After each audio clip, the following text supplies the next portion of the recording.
lọ́balọ́ba ipò alága láíláí àwọn lọ́balọ́ba nípínlẹ̀ Ọ̀yọ́ torí ìjókòó lọ́balọ́ba ara tó fà á tí wọ́n fi jókòó fún ìgbà pípẹ́ rèé ọ̀rọ̀ ọ̀hún sì ti ń jẹyọ lóòrèkóòrè pé ẹja mọ rotate ọ̀rọ̀ alága yìí ni o Aláàfin Ọ̀yọ́ àwọn ni wọ́n jẹ permanent chairman lọ́balọ́ba ṣùgbọ́n Ìbàdàn náà ń fà pé àwọn ló kàn báyìí àwọn làwọn ó jẹ alága àti pé àárín igun mẹ́ta ni ó jẹ Aláàfin Olúbàdàn àti Ṣọ̀ún bó lẹ́rù kan sì lè yanjú ọ̀rọ̀ yìí tí wọ́n fi máa jókòó padà àbí àìjókòó wọn yìí tí ò dá nǹkan kan lẹ̀ sáàrin ìlú. Ìbàdàn kan lè jókòó padà ṣùgbọ́n gbà míì wọ́n tó bá ń gbẹ́ kòtò fọ́tà ẹ̀ má jẹ́ òjì gbàdá wà ní western region western state Ọọ̀ni ni permanent chairman àwọn kan náà bá jà títí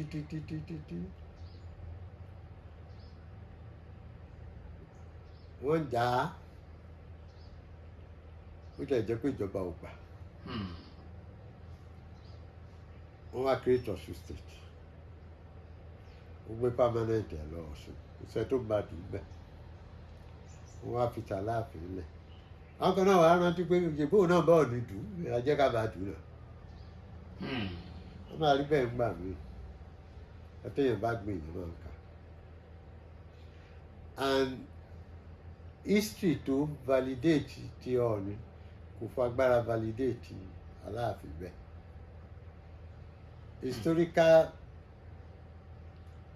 claim Ọọ̀ni wípé gbogbo apá pé ibẹ̀ láti wá they were not a fighting people in fact a máa ń dá sójà jọ láti lọ protect Ifẹ̀ torí Ifẹ̀ kì í jà as at the time of the Kiriji were about 10,000 soldiers láti Ìjẹ̀bú to protect Ifẹ̀. That was what we used to do.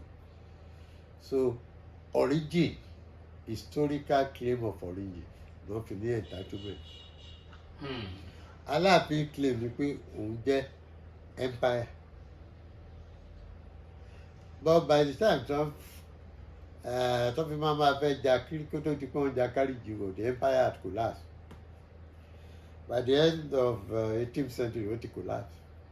By the time tí àwọn Ẹ̀gbá ń bá Benin Republic jà tí ìjà yìí ń bá Bàtẹ̀ jà tí Aláàfin ò lẹ́nu mẹ́ta. So he had lost it. And historically, the superiority of Alaafin is in Ọ̀yọ́. Ọlọ́yọ̀ ló wà ń pa Ọ̀yọ́.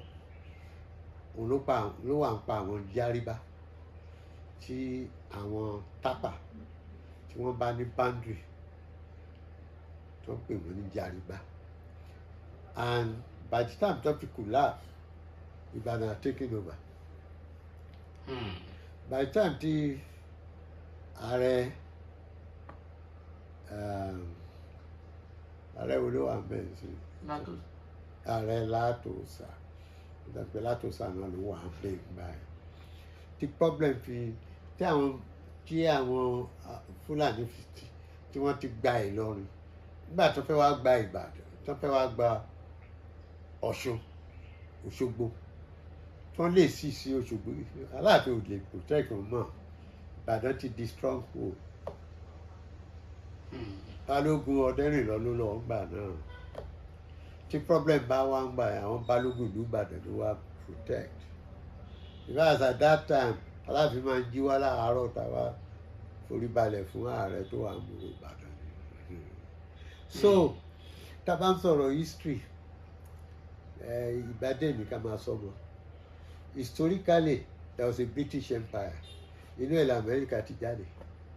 Ṣé àwọn lè máa pàṣẹ fún Amẹ́ríkà lónìí? Ṣé ìsọ̀rọ̀ Bọ̀dé Thomas òun ló ń gbé Aláàfin wá látọ̀yọ́ wá sí Ìbàdàn gbà náà?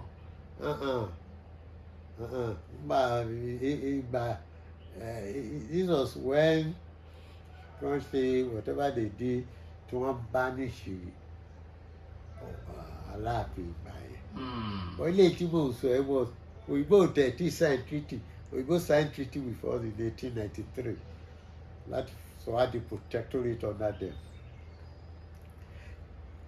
This was I was talking of 1840. We're talking of Jalumi War of 1870 something. Nígbà tí wọ́n fẹ́ solve problem ẹlẹ́pẹ́ tani ó dáadé tán ní òní dáadé Alaafin was irrelevant because the facts of history have changed. So Ibadan had become prime. Ìgbà tó dẹ̀ wà unique wa Ìbàdàn ni pé kò sẹ́ni tó máa sọ pé òun ló ní Ìbàdàn gbogbo ara ní Ìbàdàn.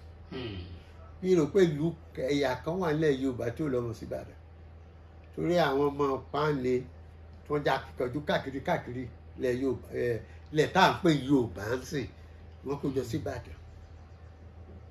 Ká gbà pé òyìnbó ò bá intervene àbí ká gbà pé àwọn Ìbàdàn lè defeat Èkìtì, the Confederation of Èkìtì Parapọ̀ àti Ìjẹ̀ṣà àti gbogbo àwọn ní àbá ní Ìbàdàn Empire. So kò wá jẹ́ the kind of right tó ní enjoy which is origin Alaafin ò ní. And that's why you now continue to consider cosmopolitanism. Kí ló yẹ táwọn òyìnbó gbé capital sí Ọ̀yọ́? Ṣùgbọ́n Ọ̀yọ́ ni wọ́n kọ́ dúró kí wọ́n tó gbé wá sí Ìbàdàn. And why is it tí àwọn òyìnbó yẹn wá wo Ìbàdàn? Wọ́n ò wò gan in relation pẹ̀lú Yorùbá, wọ́n wò in relation pẹ̀lú the whole of Nigeria. Wọ́n á wò pé Ìbàdàn should be the creative center, educational center, intellectual center for the whole Nigeria.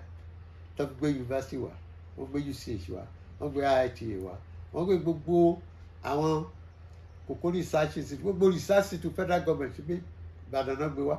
Kí ni reason? Náà ṣe gbé gbogbo publishing companies wá sí Ìbàdàn. Kí ni reason? There was something governing the Oyibos nígbà yẹn. Wọ́n lè gbé sẹ́kọ̀ọ́. So there was something tí ò jẹ́ kán gbé sọ́yọ́. Bí Aláàfin ìgbà yẹn ṣe argue tó. Tí àwọn ẹni náà Ìbàdàn làwọn ò gbé sí. So history man were amended by subsequent facts of history. And they got to recognize it. And they said there was a Roman Empire. Therefore, there was no Greek Empire. There was a Greek Empire. After Greek Empire, only Athens and Sparta. After that, Rome was. But when European powers came, ìgbà kan wà náà tí German fẹ́ gba gbogbo Europe tán náà.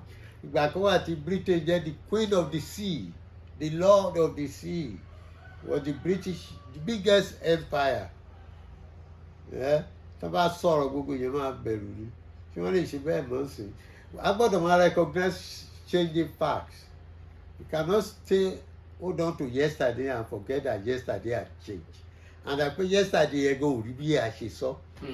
So it will be in our interest.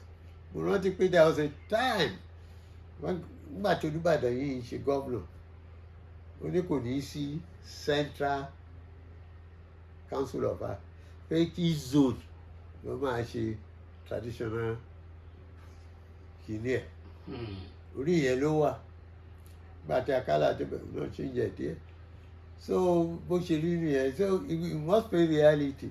There's no way any recognize Ibadan with more than 50% of the population of Oyo State.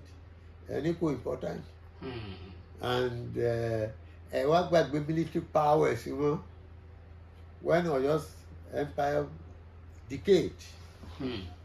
So Bolshevik.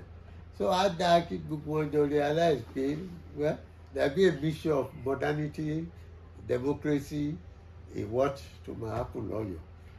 You see, it's like Sultan has an historic right. Olomu is some brand of Islamic thing, one off. With the plant and Wema, but you are the Kano, everywhere to one Kano, but on the Kano at the Gawa, they had anyone ever. Governor can do a roof any man. You can do any many. Abi?